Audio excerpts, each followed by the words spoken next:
진짜 우리 3프로TV 구독자분들은 대단하신 것 같아요. 제가 그 사우디 감산, 유가가 계속 올라갈지 모르겠다, 불확실하다 이런 얘기하니까 딱 어떤 분께서 정말 딱 한마디로 러시아의 힘으로 안 될 것 같다. 라고 말씀하셔서 진짜 그럴지도 모르니까요. 정말 대단하신 것 같습니다. 우리 구독자분들의 눈높이는 존경에 마다하지 않습니다. 자, 1부 바로 들어가 보죠. 이상원 선임 매니저 판승철님 나오셨습니다. 어서 오세요. 예, 안녕하십니까. 네, 안녕하세요. 예. 시간 많이 지났으니까 우리 빨리 한번 가보도록 하죠. 예, 먼저 뭐부터 한번 볼까요? 전일 시장하고요. 그리고 이제 이익 추정치로 이제 섹터별 성과 네. 예상 한번 해보고요. 그다음에 결국 오늘 할 일은 테슬라예요. 아. 테슬라에 가능한지 네네. 이제 지난주 테슬라 지난주인가요? 지난주에 테슬라 한번 말씀드리기로 했으니까 네네. 결국 오늘 테슬라를 다 한번 해보자라는 요. 생각으로 테슬라에 많이 힘을 실어줬습니다. 일단 지난 금요일 시장 마감부터 한번 볼게요. 예. 올랐잖아요. 맞습니다. 그리고 다우가 잘 갔잖아요. 네네. 뭔가 시장이 변한 건가요? 이제 기술주가 아닌 뭔가 가치주 쪽으로 가는 건가요?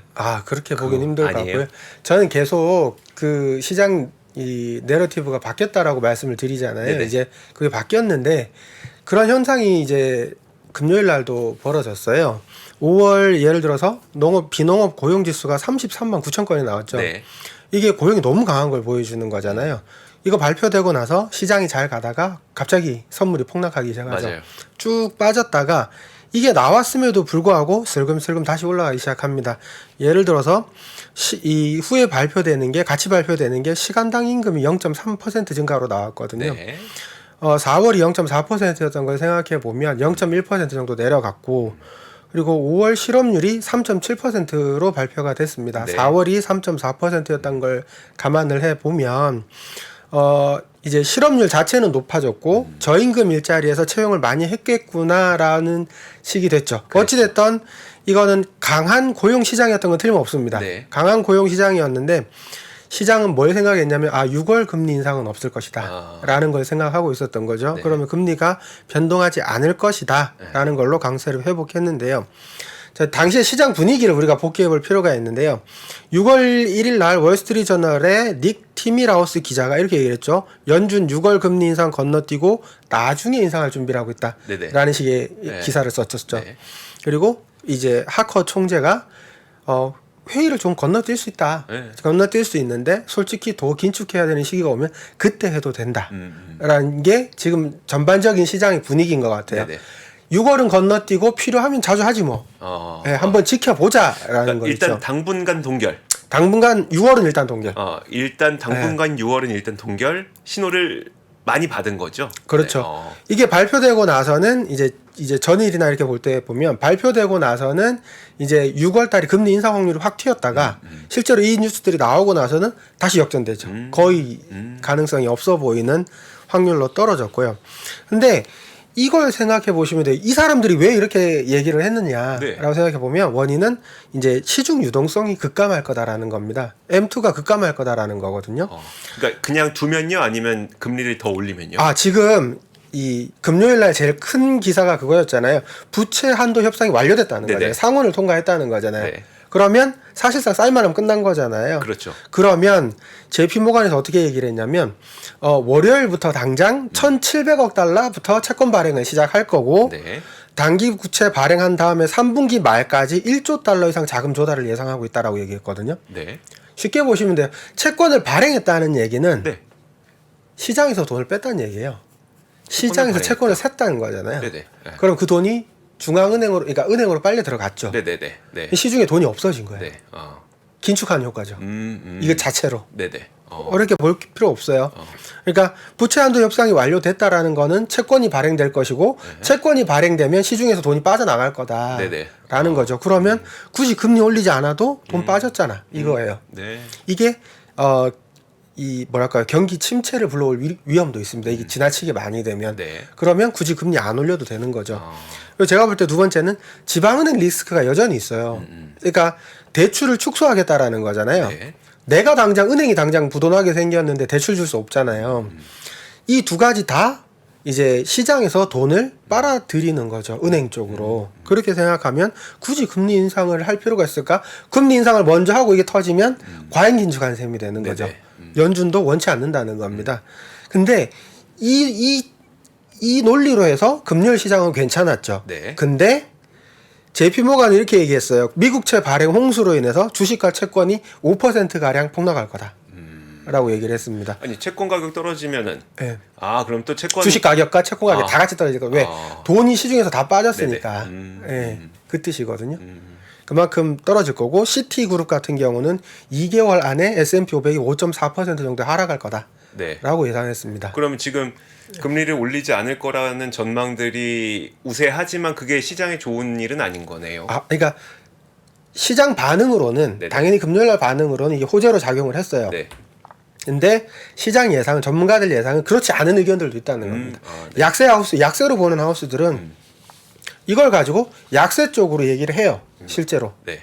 그런 의견도 있고 저 같은 경우는 그래도 시장은 간다라는 거고. 그러니까 제 의견만 얘기하면 안 되니까 네네. 제 의견과 반대되는 의견들. 시장 현재 가는 것과 반대되는 것도 알고 있어야 되잖아요. 그래서 그쵸. 갑자기 오늘 시장 왜 이렇게 좋아 보이는데 금요일 날 좋았는데 갑자기 예를 들어서 오늘 뭐 하락한다. 그럼 왜 하락할까라고 생각해 볼 필요가 있다는 거죠. 이런 원인으로 이랬으니까 대처할 수 있겠죠. 네. 빠져봐야 얼마 안 가겠구나라는 생각이 들 수도 있고 6월 달에 6월 15일인가요? 다음 주에 금리 인상은 없겠구나. 그렇죠. 라는 생각이 들면 저점 매수의 기회로 볼 수도 있는 거고 반대로 그런 거에도 불구하고 떨어지네 그러면 정리할 수도 있는 거. 그건 본인의 투자 판단이고요. 알고는 있어야 된다는 거죠. 알겠습니다. 저는 근데 시장 자체에 그러니까 우리 이제는 지수 플레이를 할 때는 아닌 것 같아요. 확실히. 뭐 지금 그런가요? 그래요? 저는 아닌 것 같아요. 근데 통계적으로 보면요. 네. 항상 버핏 형님께서 말씀하시기를 네. S&P 500을 이길 방법은 없다. 그렇긴 네. 한데, 그러니까 우리가 생각하는 지수 플레이라고 하는 거는 지금부터 그럼 SQQQ를 뭐 얼마를 사서 뭐 때려 떨어지는데 뭐 하고 아니면 TQQQ를 얼마를 사서 뭐 올라가는데 뭐 그런 지수 플레이를 할 수 있는 데는 아닌 것 같고 지수가 크게 움직이지 않는다고 하더라도 지금부터는 종목별로 좀 저는 엄청 움직이게 될 것 같긴 하거든요. 근데 저는 그게 어떤 시장에 대한 그게 예상이고 네네. 많은 분들이 그렇게 얘기를 하기도 합니다. 근데 제가 겪어본 바로는 분명히 대형주들이 움직이면 네. 당연히 지수가 움직여요. 그렇죠. 그게 나스닥 100 지수 같은 경우는 대형주 움직이는 것과 거의 비슷하게 움직였던 것 같고요. S&P 500은 말씀하신 대로 지수 플레이를 하기는 어려웠죠. 다우 지수나 이런 그렇죠. 것들은 네. 지수 플레이를 하기 어려웠는데 나스닥은 또 특이한 케이스이기도 하고요. 나스닥 100 지수 움직임이 생각보다 굉장히 변동성이 큽니다. 그렇죠. 예. 오히려 그냥 애플이 더 변동성이 적었다고 할까요? 예.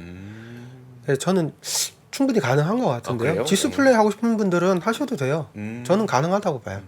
알겠습니다. 예. 제가 뭘 알겠습니까? 아니에요. 저는 그게 아무것도 아니고 모릅니다. 되더라니까요. 예. 알겠습니다. 자, 그러면은 그 다음으로 볼 게 이제 이익 추정치로 섹터별 성과를 보여주신다고요. 예. 제가 이제 그동안 계속 이제 4월 각 월별로 이제 섹터별로 정리도 해드리고 네네. 종목에 대한 얘기를 할 수 없으니까 섹터에 대한 얘기들을 많이 했었는데 기본적으로 전체적으로 한번 볼 필요가 있는 것 같아요. 네. 이제는 시장을 요 표를 한번 같이 보시겠어요? 11개 섹터 분류가 돼 있고요. 요게 P이고요. 요게 포워드 P입니다. 네. 요 두 개는 당연히 열심히 보셔야 되는 거고요. 그 다음에 제가 많이 보는 게 EPS 넥스트 5 이어 요겁니다. 네. 요거 중심으로 제가 지금 정렬해 놓은 거고요. 네. 그리고 요거는 EPS 이제 패스트 5 이어입니다. 과거 5년간 EPS가 어땠는지 그리고 과거 5년간 매출이 어땠는지 요거는 주목해서 보셔도 안 보셔도 되는데 사실 이게 중요한 이유가 뭐냐면 성장주들은 매출이 꺾이면 큰일 납니다. 그렇죠. 네. 그냥 나쁜 편으로 골로 갑니다. 네, 맞아요. 그런 경우가 많기 때문에 항상 요 평균을 잘 보셔야 된다라는 거고 이제 향후 5년 EPS 성장률 기준으로 보면요.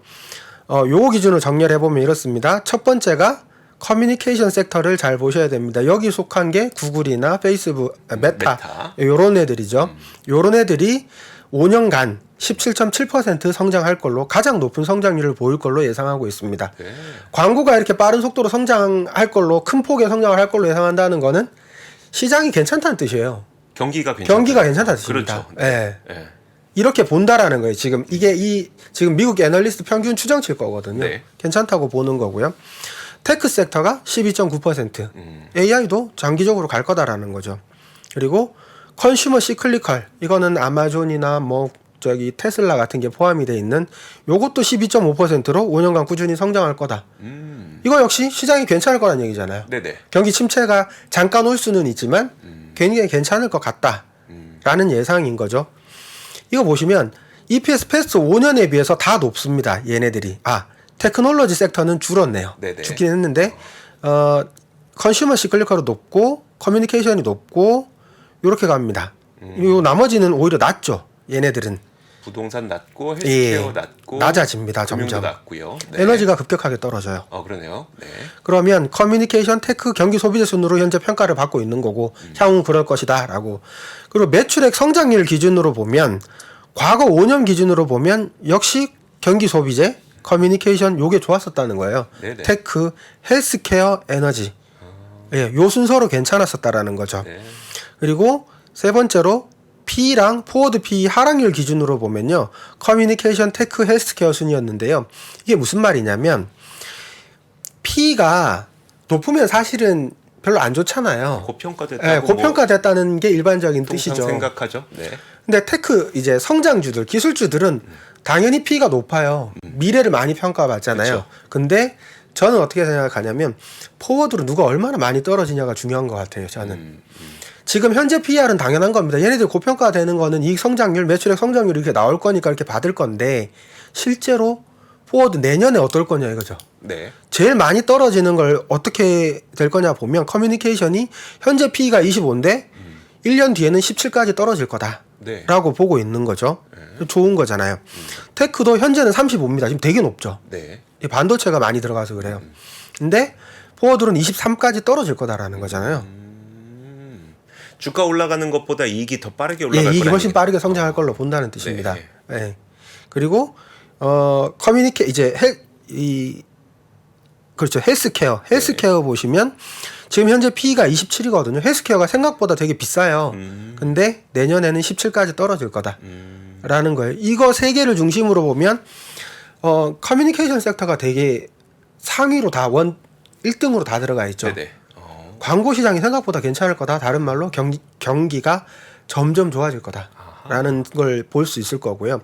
그리고 테크랑 경기 소비재가 계속 들어가거든요. 네, 네. 이거 보시면 대충 경기 눈치채지 않으실까. 소비재도 대부분 이제 뭐 테슬라라든지 아니면 그렇죠. 아마존 들어가 아마존인 있고. 거죠. 그러니까 그 대표적으로 사람들이 소비하는 쪽에 서 있는 거. 소비재가 그러니까 이제 필수 소비재 먹고 쓰는 거는 당연히 말고. 그 정도 네네. 이제 일정한 그게 있겠죠. 근데 그거 말고 성장률이 나올 만한 데는 어디냐? TV 많이 살 거라는 거죠. 핸드폰 바꾸기 시작할 거고. 네네. 뭐라 그래야 되죠? 저는 이제 기계를 별로 안 좋은데 네. 아무튼 그쪽이라는 거죠. 컨슈머 디펜시브 보면요. 과거 5년간 매출액 성장률이 5%대였어요. 네네. 그러니까 크게 여기는 나중에도 그렇게 크게 기대하지 않아요.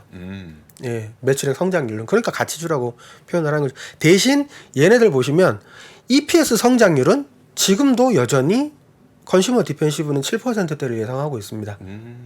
매출은 늘지 않지만 가격은 높일 거라는 걸 네네. 알 수 있는 거죠. 예. 그러니까 얘네들이 그래서 같이 준 거예요. 그러니까 사람들이 계속 쓰니까. 그렇죠. 계속 쓰니까 가격 올려도 사실 저항을 할 수가 없는 거예요. 받아들일 그렇죠. 수밖에 없는 거죠. 샴푸 가격 오른다고 안 쓸 수는 그렇죠. 없으니까.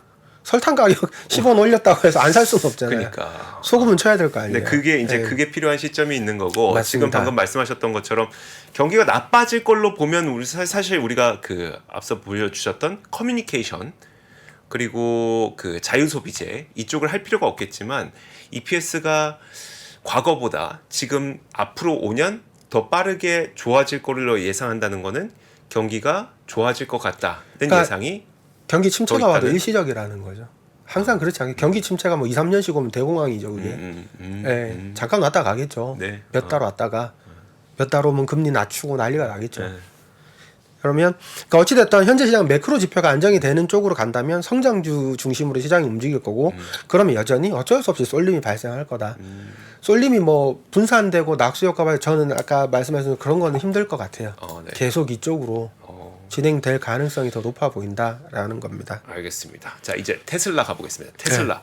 지금 테슬라 우리가 잘 봐야 되는데요. 자, 성장주 아까 말씀드렸듯이 테슬라 2023년 들어서 일론 머스크의 전략은 매크로가 악화됐다 이거죠. 안 팔린다 이거죠. 네네. 차가 안 팔릴 때 어떻게 할 거냐. 그럼 둘 중에 하나는 죽여야 되는 건데 누굴 죽일 거냐. EPS가 있고 매출이 있으면 누굴 죽일 거냐 해서 EPS를 선택했어요. EPS를 죽이고 네. 매출을 살리는 걸로 가격을 낮췄죠. 네네. 가격을 낮추고 매출액 증가율을 그러니까 시장 점유율을 선택합니다. 네네. 시장 점유율을 선택하는 거는요. 제가 볼 때는 지구상에서 제일 현재 성공한 회사는 애플입니다. 네네. 애플은 압도적인 시장 점유율을 갖고 있잖아요. 이거 점유율 뺏기지도 않아요. 그쵸. 이 안에서 사람들이 떠나가지도 않습니다. 다 묶여 있어요. 네네. 지금 테슬라가 되고 싶은 게 그거예요. 그러면 시장 점유율 20에서 30%는 테슬라가 지고 가고 싶은 겁니다. 그러려면 어찌됐던 시장 점유율을 놓칠 수는 없어요. 가격을 낮추는 수밖에 없죠. 그렇게 해서 재고도 떨고 뭘 하겠다는 겁니다. 자, 이게 드러나고 나서 보시면 1분기 보시면 이 화면 보시면요. 매출액 23년 그러니까 1분기 실적이 매출액이 꺾입니다. 24318에서 23329로 툭 꺾이고 나서 주가가 아시다시피 400달러 근처에 있던 것이 300달러로 떨어지고 300달러 등이 100달러가 깨지는 상황까지 몰리죠. 네. 매출액이 작살나면 이렇게 위험한 겁니다. 근데 이것만 그랬느냐? 순이익도 EPS도 32% 감소하죠. 전 분기에 대비해서. 네. 동시에 감소했어요. 이게 성장주에서는 쥐약이죠. 너무너무 힘든 상황이었던 겁니다. 근데 지금 가이던스도 그렇게 시장에서 예상하기에 그렇게 썩 좋게 예상하지 않습니다. 지금 QOQ 기준으로도 매출액은 2.5% 늘겠구나. 네. 2.5%에 불과하겠구나라고 예상하고 있고요. EPS 증가율은 5%에 불과할 거구나. 라고 지금 시장이 예상하고 있습니다. 5%가 어디 있어요? 계산해 보시면요. 네. 매출액 증가율이 2.5%일 것 같다. 그러니까 23329에서 23925로 네네. 증가할 것 같다. 네. 나눠 보세요. 요거에서 요거 빼고 나누면 2.5%입니다. 예. 증가율이 얼마 안 나올 거다라는 거죠. 네네. 100만 천만 원. 그러니까 6억 달러 정도 늘 거다. 얼마 안 는다라는 거죠. 매출 자체가. 네. 지금 시장에서 그렇게 예상하고 있어요. 그래서 제가 궁금한 건 이겁니다. 뭐 테슬라가 가지고 있는 미래에 대한 비전 이런 거 다 알겠으니까 우리 이제 그런 지겹게 했잖아요. 매일 말고. 테슬라 방송 네. 나오고 저도 굉장히 많이 했었고 네네. 그러면 오케이 그거 알아요. 그걸 아니까 EPS 그래서 PER 높게 받는 거잖아요. 네네. 오케이 그럼 다음 한번 봅시다. 그러면 2분기 어닝 서프라이즈 안 나오면 큰일 날 거다라는 거 우리 지금 알고 있죠. 네. 이것마저 달성 못하면 주가가 여기서 또 박살 난다는 거죠. 한번 찾아보자 이거죠. 이게 위에가 미국 시장 월별 판매량인데요.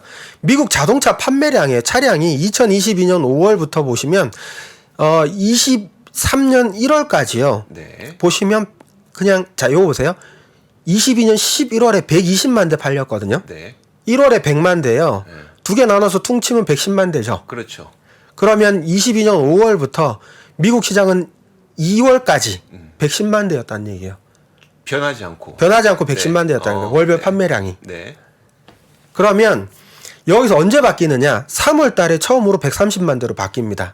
4월 달에 130만 대, 5월 달에도 130만 대로 올라와요. 네. 요 3개월로. 그러면 1분기가 마감되고 나서 시장이 1분기까지 3월 달까지 얼마나 공포에 사로잡혀 있었는지 생각해 보세요.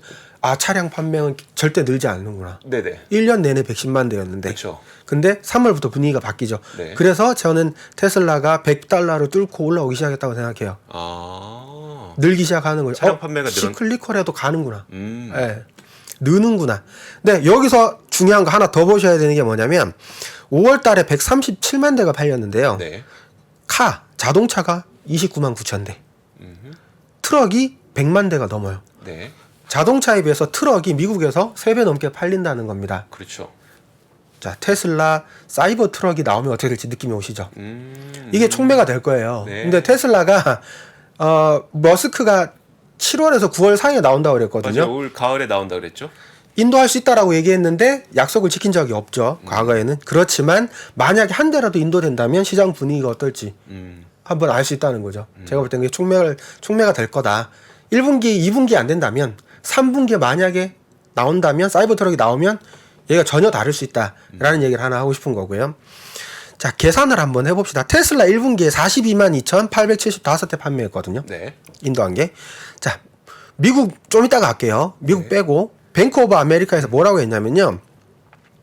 올해 중국 전기차 시장이 27% 성장한 870만 대가 될 거고 중국만요? 중국만 봤을 때요. 작년에 거의 전 세계가 800만 대 정도 팔았는데 중국만 800만 대요? 어마어마하죠. 지금 BYD가 400만 대 팔 거라고 주장하고 있어요. 네네. 자기 혼자. 그러니까요. 그러니까 물론 PHEV 포함입니다. 네네. 예. 올해 32% 어쨌든 증가할 걸로 예상을 하고 있습니다. 그러면 중국이 5월 달에 전기차 판매량이요. 5월 달에 지금 최근에 나온 거 보면 10.5% 증가한 58만 대 예상하고 있거든요. 4월까지 중국이 되게 안 좋았어요.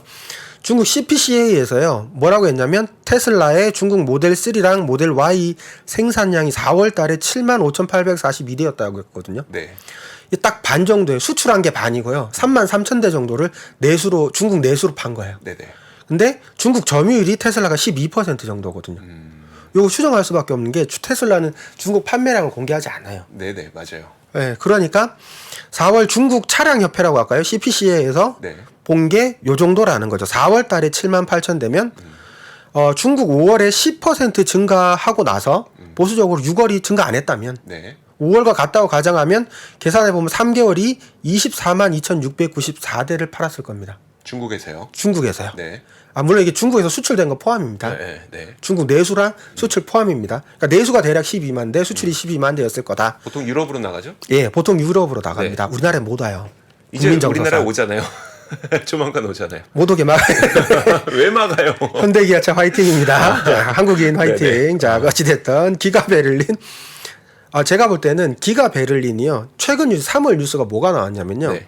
주당 5,000대 가지고요. 한 달 2만 대 생산 달성했다는 뉴스 나왔거든요. 그러면 3개월이면 약 6만 대 나갔죠. 네네. 자, 여기까지 하고 밑에 봅니다. 요 표 자, 한번 표 다시 보세요. 한번 보여주세요. 네. 자, 테슬라 생산 능력이 이렇게 됩니다. 미국 캘리포니아 공장, 자, 요거 보세요. 총계는요, 생산 능력 200만 대. 1분기에 머스크가 뭐라고 했냐면, 200만 대 우리 팔 수 있는데? 라고 얘기했어요. 이유가 이겁니다. 생산 능력이 현재 풀캡하면 200만 대거든요. 네. 그랬는데, 지금 그 테슬라 이외에 이제 CFO나 이런 분들은 다 이렇게 얘기했죠. 올해 180만 대요. 네네, 그랬죠. 왜냐면 이익률 다 까고 뭐 해야 다 희생시키고 할 수는 없으니까 정상적인 상황이라면 지금 텍사스랑 베를린이 생산 중이긴 하지만 25만 대, 35만 대를 다 생산할 수 없을 거 아니냐 이거죠. 10만 대씩 빼면 15만 대, 25만 대 만든다고 치면 대충 그럼 180만 대지 않겠냐라는 걸로 저는 추측해요. 네네. 그러면 머스크의 200만 대 주장은 뭐냐? 우리는 만들면 다 팔 수 있다라는 자신이 있는 거야. 왜? 가격을 낮춰서라도 팔면 되니까요. 네네. 자신 있다 이거죠. 그러면 경기는 나아지고 있다라는 얘기를 첫 번째 했습니다. 그리고 두 번째 공장 지금 잘 돌아가고 있다라는 얘기를 한 거고요. 네. 그러면 더 해봅시다. 기가 베를린이 6만 대, 그다음에 중국이 24만 2,694대 하면 30만 대 조금 넘죠. 그렇죠. 미국 1분기가요. 판매량을 테슬라 보시면 5만 3,875대, 6만 대, 5만 8천 대 요렇게 팔아서 1분기에 17만 3,059대 팔았거든요. 네네. 요만큼만 더 해보셔도 요만큼만 더 해도 1분기 42만 2,875대로 월등히 넘어요. 2분기에 2분기에 넘을 거다라는 거죠.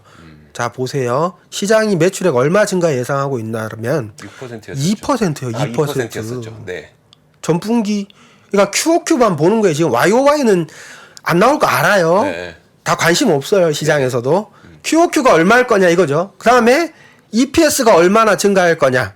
결국 이 두 개가 핵심이거든요. 그렇죠. 근데 보시면 미국 1분기가 지금 요거 4월, 5월 더해 가지고요. 이 11만 대 이미 넘었잖아요. 네. 6만 대만 딱 팔아줘서 1분기 수치만 나와준다라고 하면 넘어서게 될 텐데 지금 4월, 5월 보시면 미국 전체 차량 판매 대수가 늘기 시작했죠. 그렇죠. 20만 대 늘었잖아요. 네네, 네. 한 대라도 더 팔았겠죠. 네.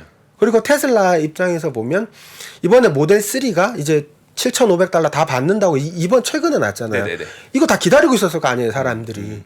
그쵸. 테슬라 차량 판매 대수를 보면 보조금- 1, 2, 3, 4분기 갈수록 늘어나는 경향을 보이거든요, 항상. 보조금 받는 거 확정됐으니까 더 많이 살려고 하겠죠. 이제 사겠죠. 어. 시장도 좀 나아졌다고 하고.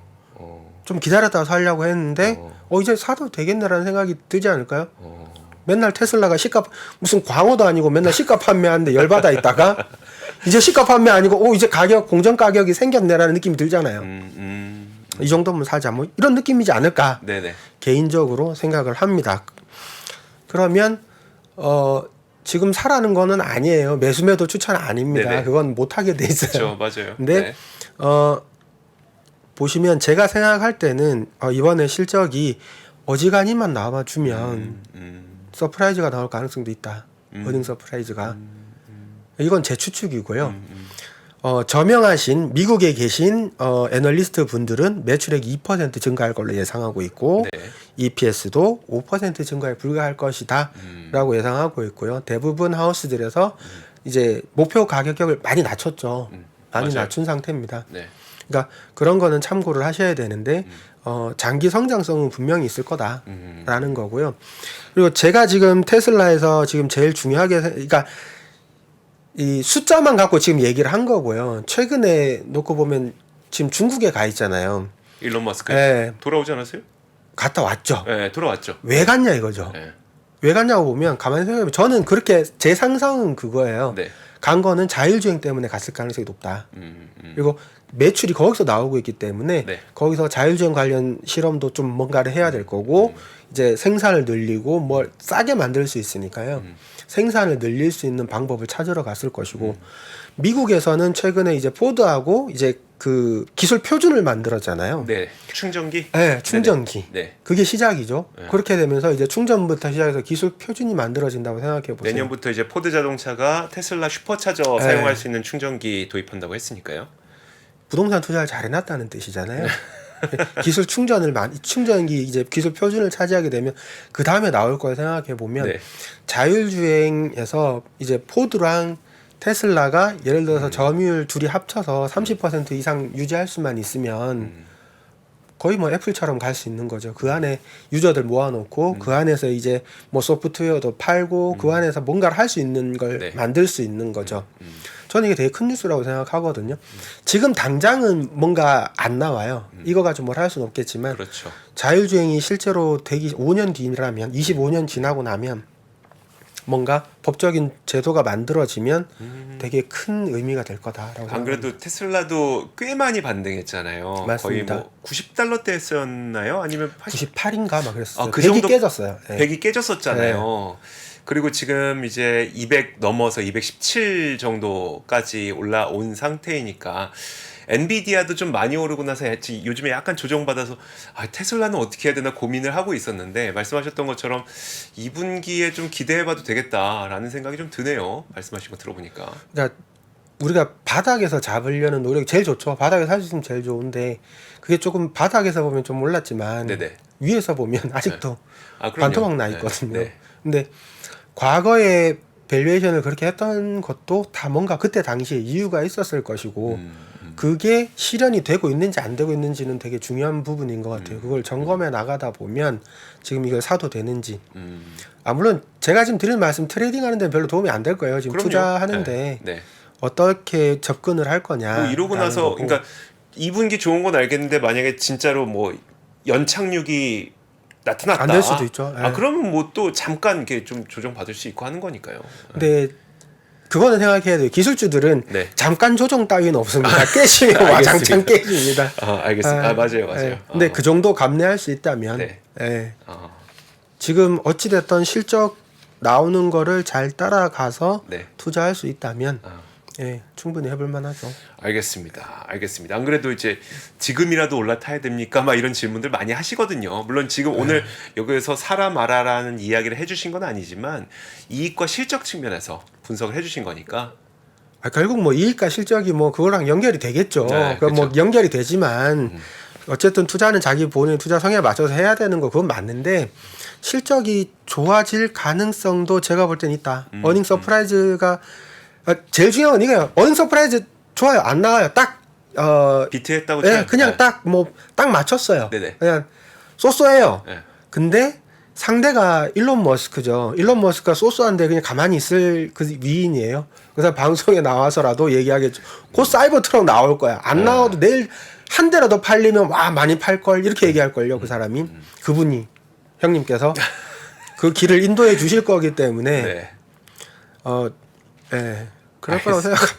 알겠습니다. 자, 대치효로 시장을 바꾸겠죠. 알겠습니다. 자, 저희가 이상원 선임과 함께 이야기 나눠봤습니다. 판승철님 고맙습니다. 네, 고맙습니다. 시간이 흘러도 변하지 않는 여러 가지 원칙과 사고 체계는 존재하거든요. 대가들의 사고 체계, 투자 기법이 아니라 생각의 방법.